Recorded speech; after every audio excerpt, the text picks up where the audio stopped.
आता आपण सालगावच्या शिवारामध्ये उभे आहोत.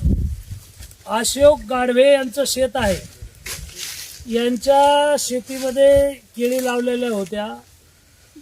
ह्या सगळ्या केळी पालथ्या झालेल्या आहेत, पडलेल्या आहेत. हातातोंडाशी आलेला घास आहे. ही रोप टिशूची आहेत. त्याच्यामुळं हातातोंडाशी आलेला घास की जो आता महिनाभरात विकला असता पैसे आले असते, तर हाताच्या पोडाप्रमाणे केळी सांभाळलेले आहेत. सालगाव आहे, सातवाना आहे, रेवलगाव आहे.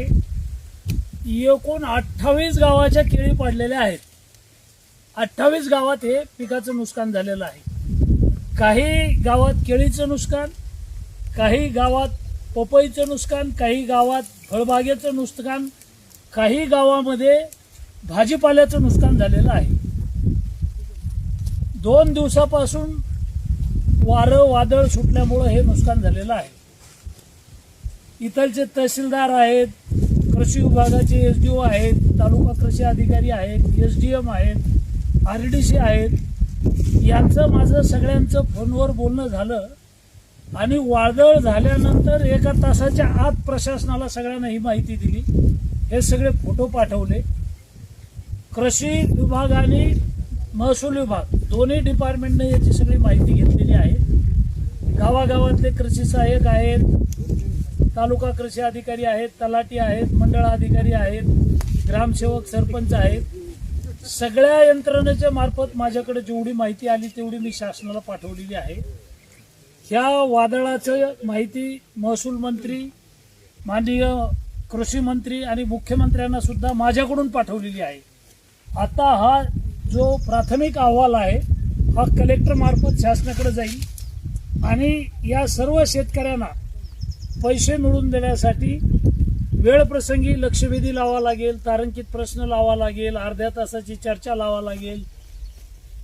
कलेक्टरच्या माध्यमातून पीक विमा कंपन्यांना काही आदेश द्यावे लागतील. सर्व शेतकऱ्यांना मदत मिळाली पाहिजे. शेतकऱ्यांच्या पाठीशी उभा राहावं लागेल. 28 गावं ही केळीच्या पिकाची गावं आहेत. तिथं प्रामुख्यानं मोठं पीक केळी आहे. काही गावाचा भाजीपाला आहे, काही गावामध्ये वेगवेगळ्या प्रकारची पिकं गेलेली आहेत. या सर्व शेतकऱ्यांना पीक विमा मिळवून देणं, शासनाची मदत मिळवून देणं, त्याच्यासाठी प्रशासनातली सगळी यंत्रणा कामाला आहे. आता सगळ्या 28 गावात जायचं म्हणलं तर वेळ जातो आणि सगळ्या शेतकऱ्यांना मदत मिळवून देण्यासाठी सीतावरून भाताची परीक्षा. इथं जे नुकसान झालं ते 28 गावात झालं. त्याचे सगळे पंचनामे होतील आणि याची सगळी मदत शासन देईल. त्यासाठी माझा पाठपुरावा चालू आहे. इतकंच. अशा आणखी महत्त्वाच्या बातम्या पाहण्यासाठी आमच्यासोबत जोडलेले रहा. आमचा व्हिडिओ लाईक, शेअर आणि चॅनल सबस्क्राईब करायला विसरू नका. धन्यवाद.